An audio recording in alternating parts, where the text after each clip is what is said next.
মসজিদে ঢোকার সময় কোন পা? আরো জোরে। বেরোয়ার সময় কোন পা? মনে থাকবে? মসজিদে যখন ঢুকবেন ডান পা দিয়ে ঢুকবেন আর দোয়া পড়বেন, আউযু বিল্লাহিল আযীম ওয়া বিওয়াজহিল কারীম ওয়া সুলতানিহিল কদীম মিনাশ শাইতানির রাজীম। বিষ্ণু ইসলাম বললেন, যে ব্যক্তি মসজিদে ঢোকার সময় এই দোয়াটা পড়বে, শয়তান আফসোস শুরু করে, সে বলে, হায় হায়, আজকের দিনের জন্য, সারা দিনের জন্য তো তুই আমার ওয়াসওয়াসা থেকে বেঁচে গেলি, আজকের সারা দিনের জন্য তোরে আমি হারালাম, আজকের সারাটা দিন আল্লাহর পক্ষ থেকে প্রোটেকশন নিয়ে তুই বেঁচে গেলি, আজকের জন্য যা, কালকে তোরে আমি ধরবো। এজন্য এই দোয়াটা পড়ার দরকার আছে না?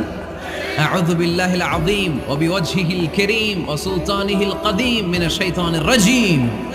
4টা বাক্যের দোয়া মুখস্থ করতে কষ্ট হলে যে ইউটিউবে চলে যাবে আজকেই, ওখান থেকে শুনে আপনারা মুখস্থ করে নেবেন।